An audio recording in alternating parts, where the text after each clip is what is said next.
بسم اللہ الرحمن الرحیم۔ یہ واقعہ سورۃ الکہف میں بیان کردہ اہل کہف اور ان کے کتے کے موضوعاتی واقعے پر روشنی ڈالتا ہے۔ قرآن مجید کی آیات اور ان کا ترجمہ شامل کرنے سے اس کی وضاحت اور زیادہ واضح ہو جائے گی۔ سورۃ الکہف آیت نمبر 17۔ وَتَرَى الشَّمْسَ إِذَا طَلَعَت تَزَاوَرُ عَنْ كَهْفِهِمْ ذَاتَ الْيَمِينِ وَإِذَا غَرَبَت تَقْرِضُهُمْ ذات الشمال وهم في فجوة منه ذلك من آيات الله من يهد الله فهو المهتدي ومن يضلل فلن تجد له وليا مرشدا۔ ترجمہ: اور تم دیکھو گے کہ جب سورج نکلتا ہے تو ان کے غار کو دائیں جانب چھوڑ کر نکل جاتا ہے، اور جب غروب ہوتا ہے تو بائیں جانب چھوڑ کر غروب ہو جاتا ہے، اور وہ غار کے اندر کھلی جگہ میں تھے۔ یہ اللہ کی نشانیوں میں سے ایک نشانی ہے۔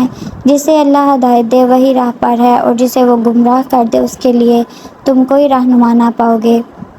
یہ آیات واضح کرتی ہے کہ اللہ تعالیٰ نے اہل کہف کے جسموں کی حفاظت کے لیے ایسا انتظام کیا تھا کہ سورج کی روشنی میں غار میں آتی تو ضرور تھی، لیکن ان پر براہ راست نہیں پڑتی تھی تاکہ وہ نقصان سے محفوظ رہ سکیں۔ سورۃ الکہف آیت نمبر 18۔ وَتَحْسَبُوهُمْ أَيْقَاظًا وَهُمْ رُقُودٌ وَنُقَلِّبُهُمْ ذَاتَ الْيَمِينِ وَذَاتَ الشِّمَالِ وَكَلْبُهُمْ بَاسِطٌ ذِرَاعَيْهِ بِالْوَصِيدِ لَوِ اطَّلَعْتَ عَلَيْهِمْ لَوَلَّيْتَ مِنْهُمْ فِرَارًا وَلَمُلِئْتَ مِنْهُمْ رُعْبًا۔ ترجمہ: اور تم انہیں جاگتا ہوا سمجھو گے حالانکہ وہ سوئے ہوئے ہیں، اور ہم انہیں دائیں اور بائیں کروٹ دلوا دیتے تھے، اور ان کا کتا غار کے دہانے پر دونوں ہاتھ پھیلائے ہوئے تھا۔ اگر تم انہیں دیکھتے تو ان سے بھاگ کھڑے ہوتے اور تم پر ان کی دہشت چھا جاتی۔ اس آیت میں اللہ تعالیٰ اہل کہف کے جسموں کے تقلیب کا ذکر کرتے ہیں تاکہ ان کے جسم محفوظ رہیں اور زخم نہ آئیں، لیکن ان کے کتے کا ذکر کرتے ہیں کہ وہ بغیر پلٹے ہوئے سویا ہوا تھا، جو ایک معجزہ ہے۔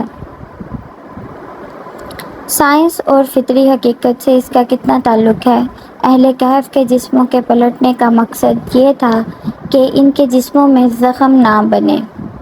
جیسے جدید طب میں بتایا جاتا ہے کہ طویل وقت تک ایک ہی پوزیشن میں لیٹنے سے جسم پر زخم بن سکتے ہیں، جن کو بیڈ سورس بھی کہتے ہیں۔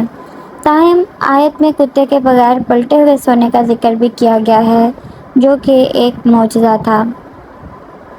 ایک جرمن ڈاکٹر اس حقیقت پر حیران ہوا کہ کتا بغیر پلٹائے محفوظ رہا، اور جب اس نے کتوں کی جسمانی ساخت کا مطالعہ کیا تو یہ معلوم ہوا کہ کتوں کے جسم میں خاص حدود ہوتے ہیں جو ایسی رطوبت خارج کرتے ہیں جو ان کے جسم کو زخموں سے محفوظ رکھتی ہیں۔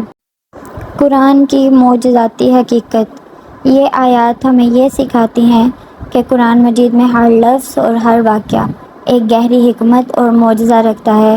قرآن میں موجود حقائق سائنس کے جدید اصولوں کے ساتھ بھی مطابقت رکھتے ہیں، اور یہ ثابت کرتے ہیں کہ یہ اللہ کا کلام ہے جو ہر زمانے کے لیے ہدایت اور علم کا سرچشمہ ہے۔ اس واقعے سے ہمیں یہ سبق ملتا ہے کہ اللہ کے کلام کو غور و فکر کے ساتھ پڑھنا اور سمجھنا ضروری ہے، کیونکہ اس میں وہ حکمتیں چھپی ہوتی ہیں جو ہماری دنیاوی اور روحانی زندگی کے لیے رہنمائی فراہم کرتی ہیں۔